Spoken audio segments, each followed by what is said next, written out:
For my final project, I really wanted to discuss the emergence of political parties and factions from 1783 to 1815 and how this would impact the sort of ever-going constitutional debate at the time.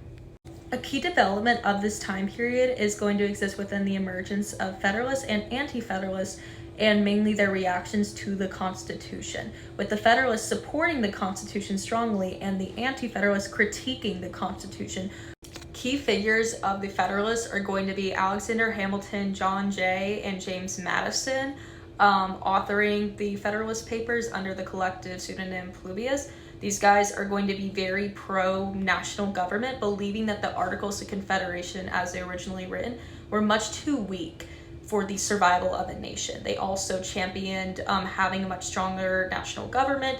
Very different views overall. Although there were definitely some notable figures within the Anti-Federalist Party, they were much less organized and at that being disadvantaged, especially having varying views among different authors. Anti-Federalists strongly critiqued the Constitution for lacking protection for individual rights, like i.e. a Bill of Rights, and also for having such a strong federal government that overrides state rights, being almost authoritarian in nature. Many Anti-Federalists feared tyranny, and many critiqued the Constitution for almost having a pseudo-monarchy, the structure that they had just fought against in the Revolution.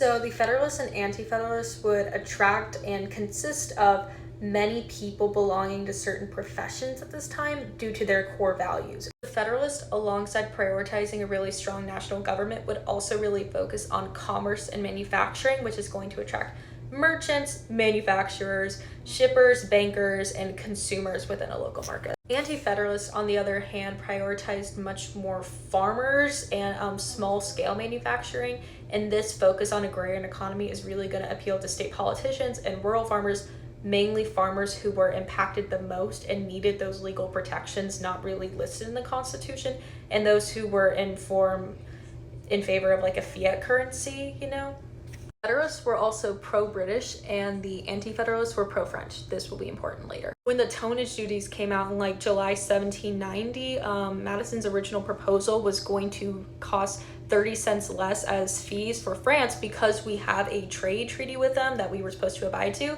It was ultimately rejected by Hamilton, who was a Federalist, who wanted to maintain a relationship with Britain, and this would really upset France because we weren't upholding ourselves to the trade treaty we had originally signed, meaning that they didn't get that lower cost that we had agreed to give them. So the Anti-Federalists would be renamed the Democratic Republicans, but the Democratic Republicans as a party would soon evolve into something slightly different than the Anti-Federalists. So not the exact same values, although sharing a history. So Democratic Republicans, also known as Jeffersonian Republicans, because of their support of Thomas Jefferson, would support states' rights, a very strict constitutional interpretation to keep it in what the founders had in mind.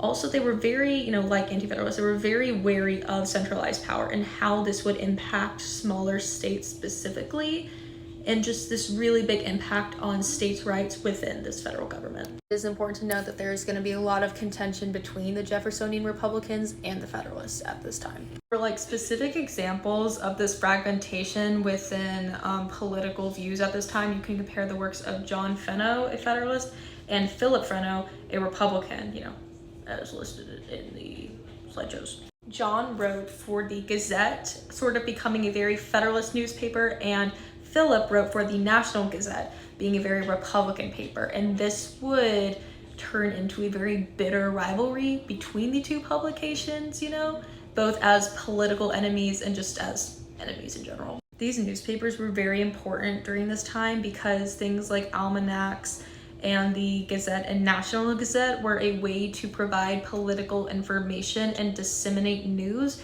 to people who typically wouldn't have access. If you're not a senator, or if you're not in a position of government, you're not really going to get to go to the Philadelphia Convention. So putting in a newspaper was a really huge way for many citizens to get their information. Furthermore, for political parties, it is very important to note that the Federalist Party would sort of face their demise due to their opposition of the War of 1812. Walter Borman's 1812, A War That Forged a Nation, does a really excellent job of describing just how The Federalist Party's opposition to the War of 1812 would lead to them losing a lot of support as a political party. Really make sure to highlight the Hartford Convention as a huge blow to their reputation and opinion, with many perceiving it as a sort of quasi-secessionist meeting. Borman also discusses how Theodore Dwight kind of went out of his way to claim that the Federalists did not support secession, and how this was never officially mentioned. This almost overreaction on Dwight's part, combined with the lack of formal record, really made people question the fidelity of the party and made them feel as if there was something to conceal, further exacerbating the huge negative view on this party. The War of 1812 also did lead to a big surge of patriotism within many people, which would contribute to Democratic Republicans, who were obviously in opposition to Federalists, who were very unpopular at that time.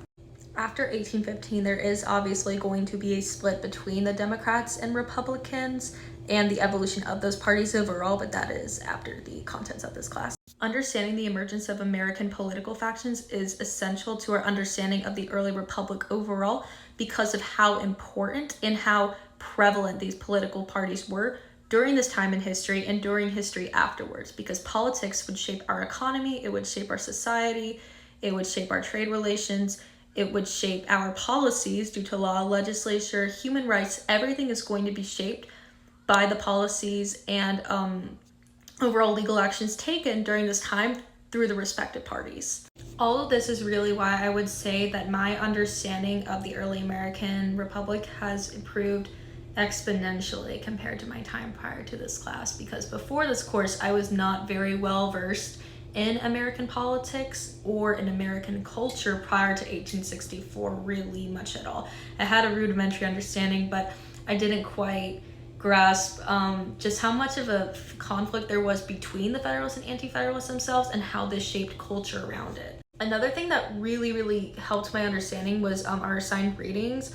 So Midwife's Tale was really eye-opening for me to read, because it isn't very common to get such good first-hand experiences for someone who is like a middle-class, working-class person at this time, because they might not typically be as well preserved. So to have the first-hand account of a woman who is also so important and prevalent within her community, and such a tight-knit community at that, you not only gain her perspective, but the perspective of everyone else around her as well. It really teaches you so much about early American economy, politics, sexism within midwiferys and doctors, and everything else encompassing the period that I think no other document can do in such an eloquent way.